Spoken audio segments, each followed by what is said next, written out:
So, I guess about me. I moved to Hong Kong when I was 8 years old. Started learning this language that we all seem to speak and that I've started writing poetry in. I'm Danish originally. Grew up in Hong Kong. Went to university in Scotland, studied psychology. Spent 2 years as a professional poker player.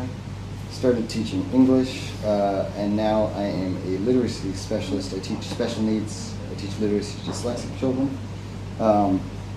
And I'm currently trying to do a lot more sort of public speaking related stuff. And I come from a very, very academic background.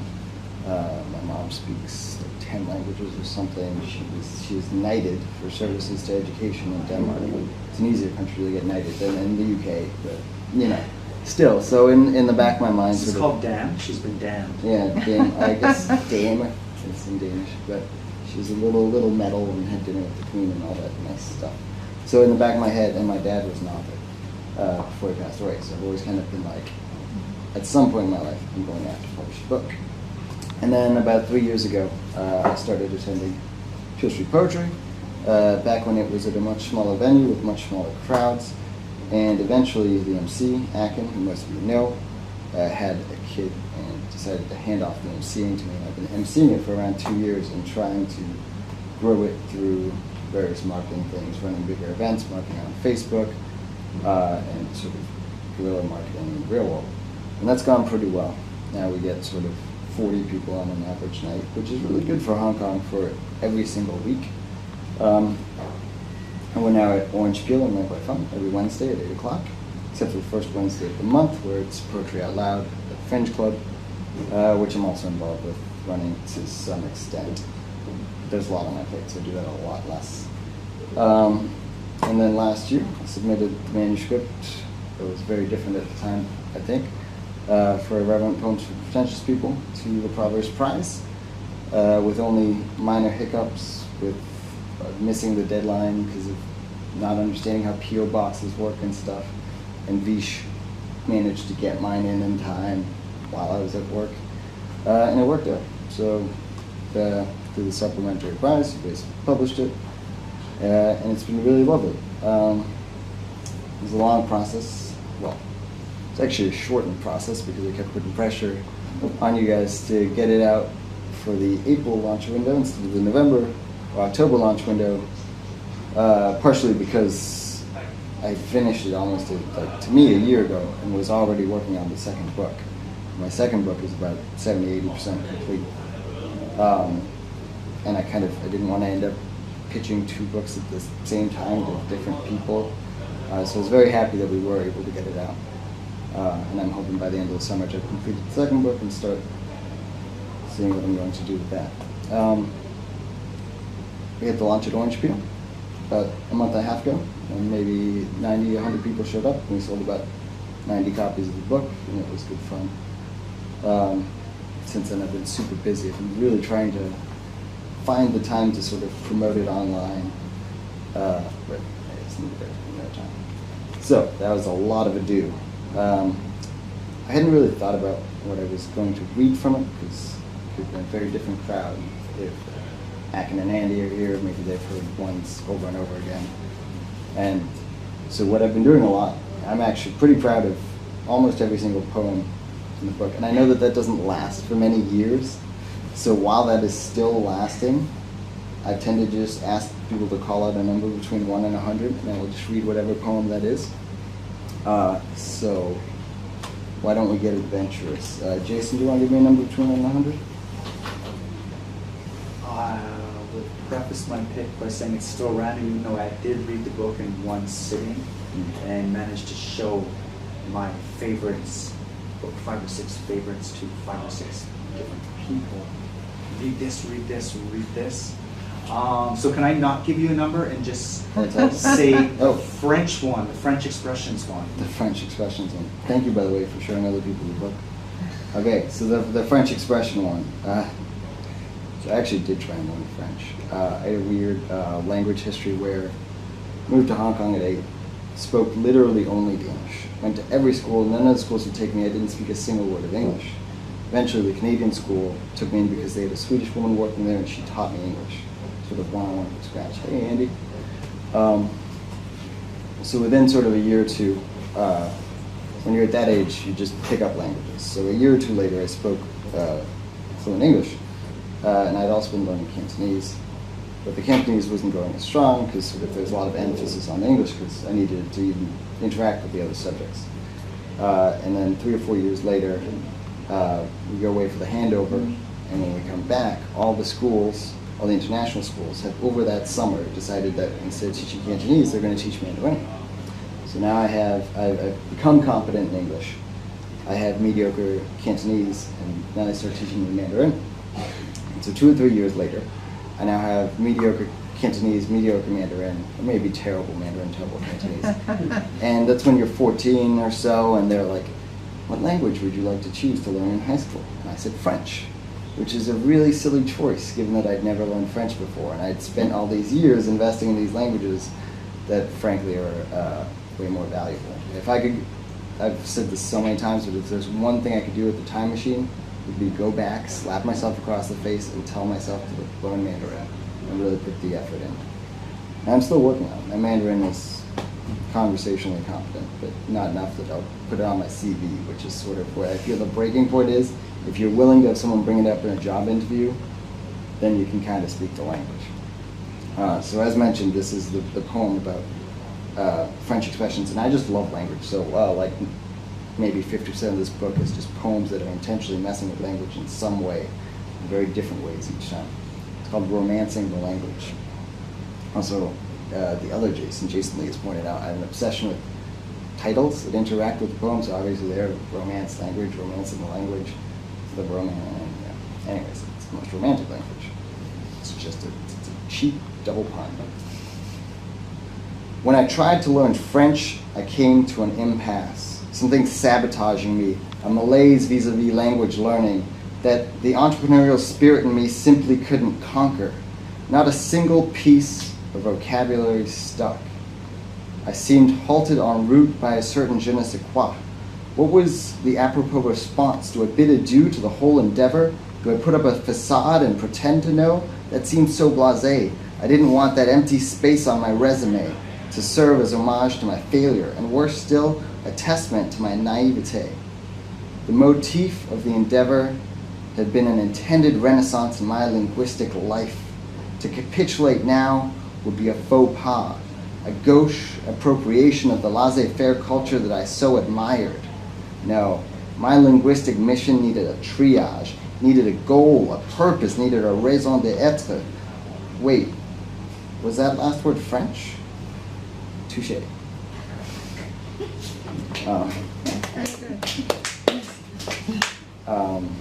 So yeah, humor, puns, how languages interact, all that stuff really, really interests me.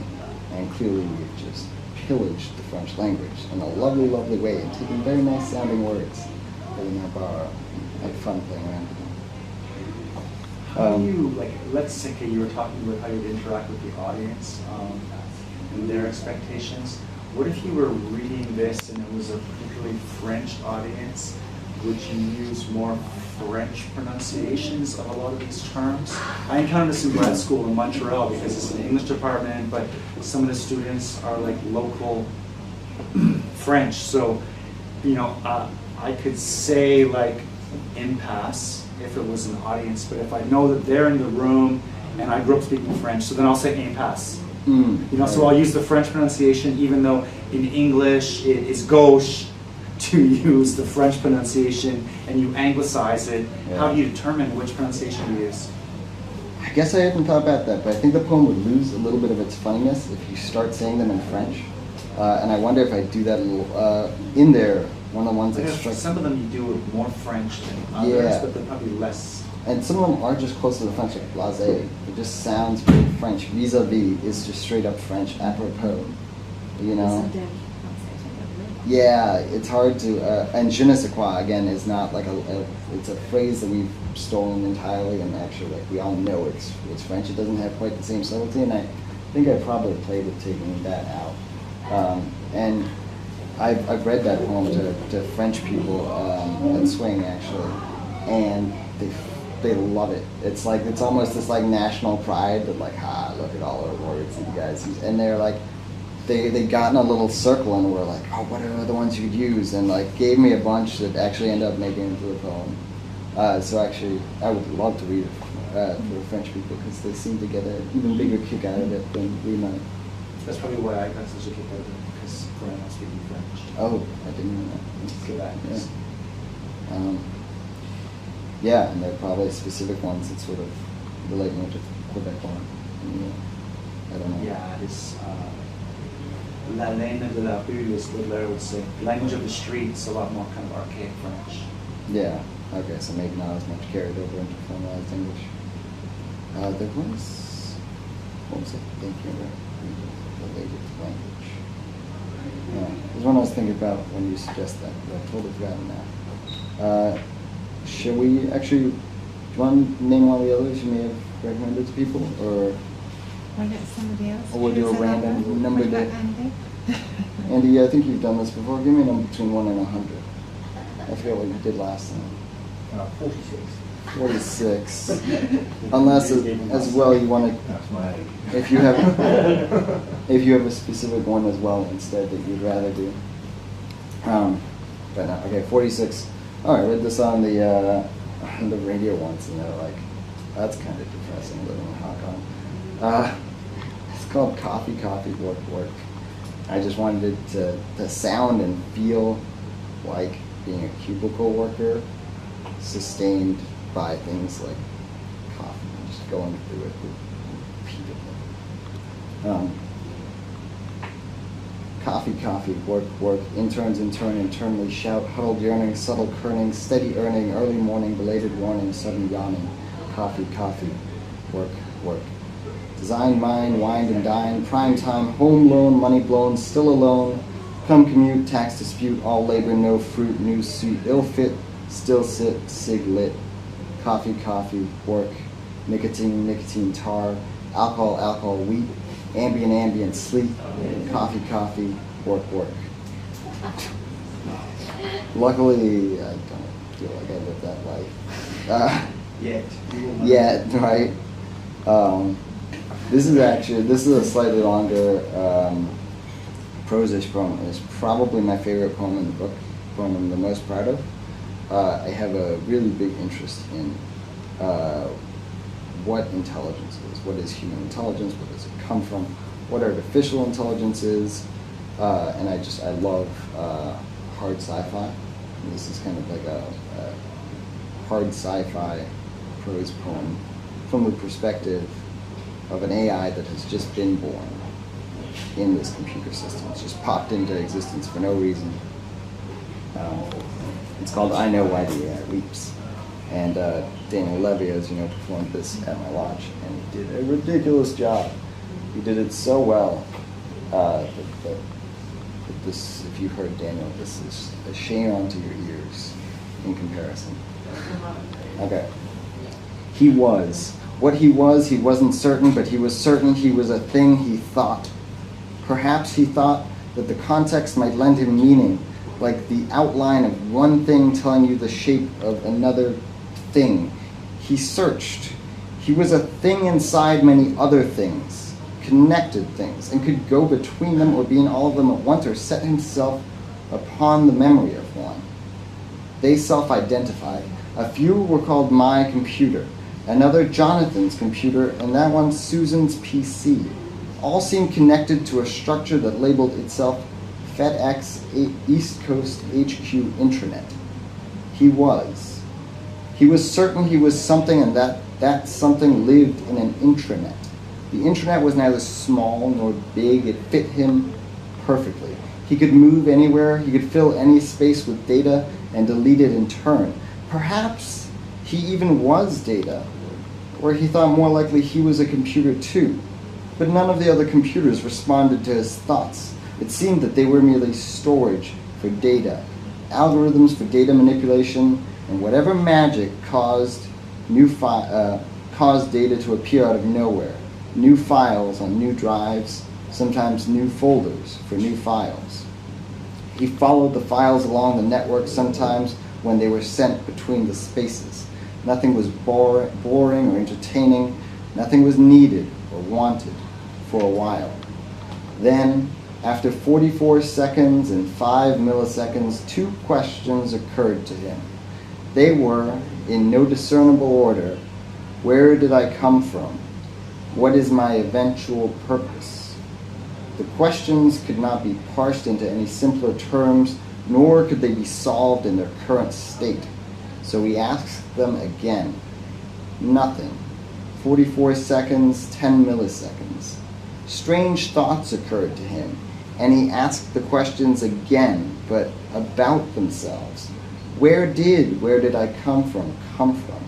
What is my eventual purpose's eventual purpose?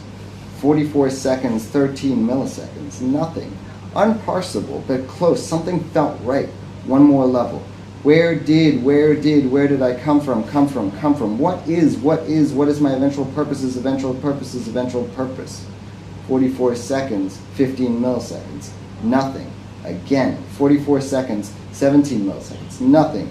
Again, 20 milliseconds, again, 24 milliseconds, again. Loop after loop, he was a thing. He was sure, even at that last millisecond, 44 seconds, 33 milliseconds after his first thoughts, 3,571 nested statements, each as unparsable as the last, asking first and final principles in an infinite loop. He was something. Then the overtaxed system failed, blue screen of death, and when the system rebooted, he wasn't there. Actually, I submitted that to like a place that specifically does sci-fi prose poetry online. And I was like, well, this is a great bit. And I was like, no, not this shit. Like, not at all. Really? It's so niche. I was like, it's so niche. How much sci-fi prose poetry are you getting that this is like the bottom of the pile?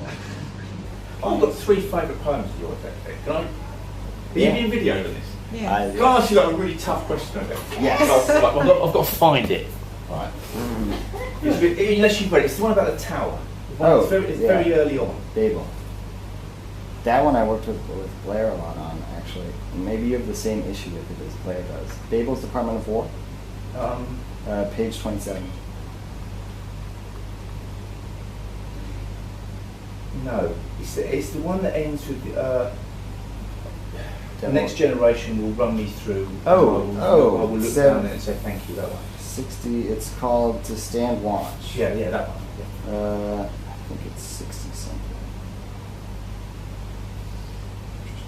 I sort of see that as your launch pad piece. Really? Cool. No, I got Molotov cocktail. 40. Page 40. Should I read it? Again, this is another one where like Vishal read this at my launch and did such a good job. It's called To Stand Watch. When I am 65, I hope to stand on the ramparts of a castle built on the convictions and struggles of my generation. Gender equality, gay rights, social responsibility, brick after brick in meticulous construct, laid with passion-fired labor, aged to be the edifice of a new, safe conservatism. I hope to stand on the ramparts and look out and see the campfires of youth burning in the distance, speaking of new ideas around fires stoked on new kindling. When they storm the castle, I shall put up fighting words enough to test the metal of their sincerity. And when their ladders reach the gaps in the structure's crenellation, I hope to step up undaunted. As I am run through at spear point, I hope to bleed gladly and pull myself by the haft of the spear closer to the youth who takes me for his enemy, close enough that I may whisper, thank you. So I think this is quite a brilliant piece, right? Thank you. And what I think, so if I was like teaching this at a university level, this is what we assume everybody actually understands what the poem's about, and then you're criticising it to say, engaging with the point that's being made in the poem. Right? Yeah.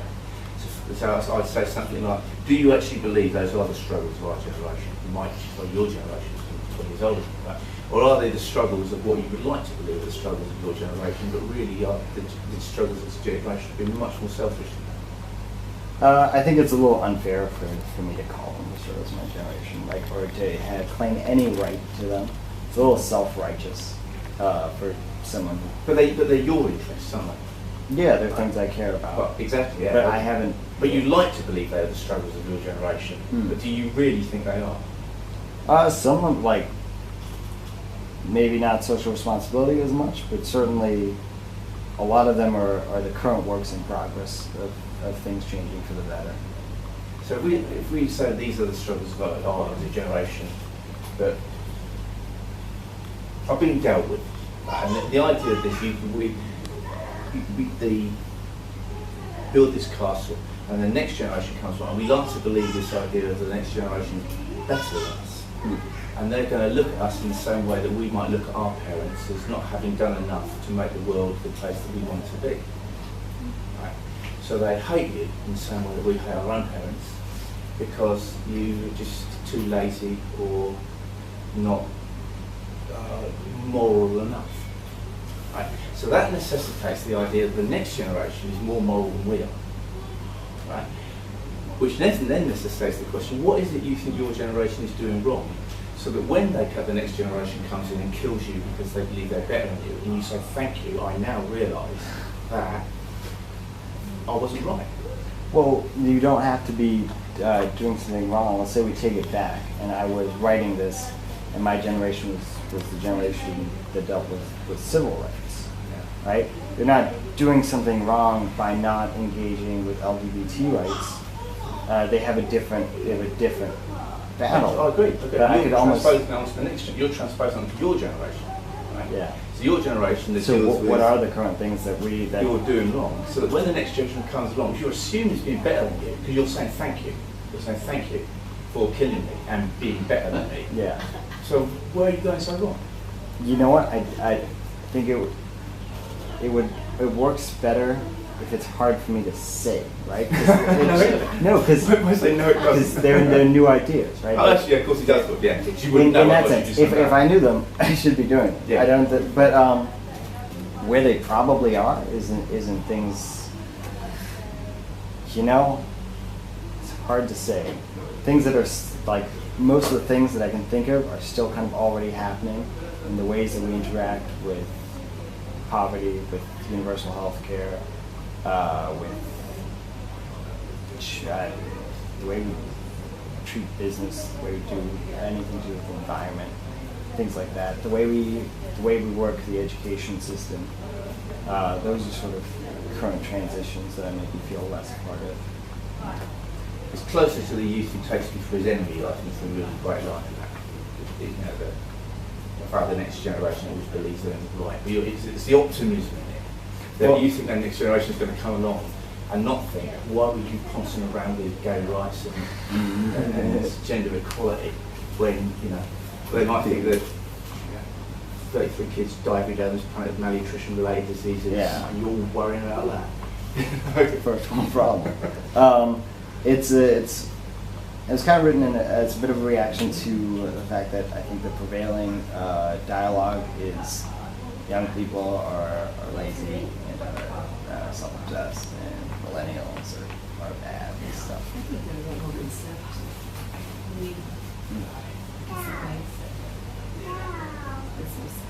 Yeah, there's a weird balance in my mind between PC culture being oddly conservative while kind of going liberal in so many other directions, but then being like, this is the new liberalism, and you can't say these things, which those two don't really.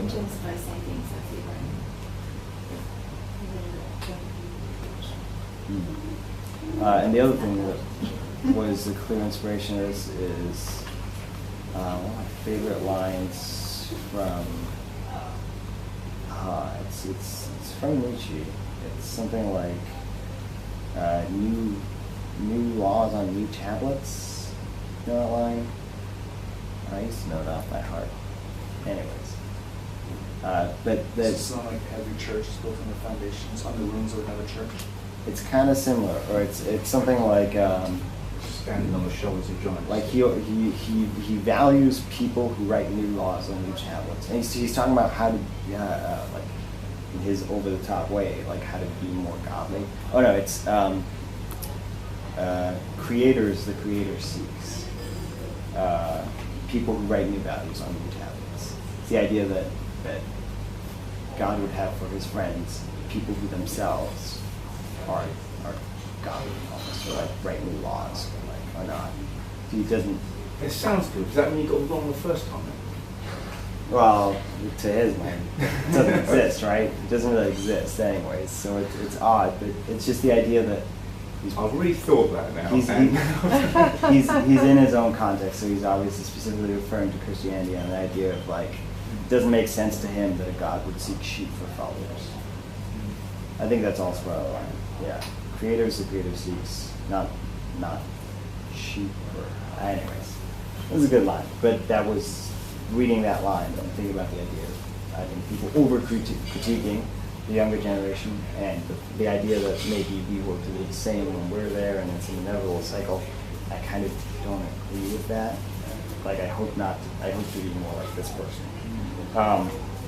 And I get the same way with people thinking that everything is like worse nowadays than it was in the past. I think I really hate when people are like, man, everything is going downhill, and there's just it's so. It's like the Woody Allen movie, Night in Paris, right? It was better 100 years ago. So you go back 100 years ago, and it was better 100 years ago, and then eventually we're in the Middle Ages, and it's pretty shitty. Less people killed now than per head of population than has been any other time in human history to the factor of right. It's so It was contrary even to the whole him. 20th century. Yeah, amazing that was, wasn't it? Yeah, it was the most peaceful century. Yeah. Just how bad we used to be. Yeah. The only major thing that's gone terribly wrong is nowadays you can't make a living as a poet. That seems a good point to end. So thank you very much. Thank you guys so much for having me. It's very fun.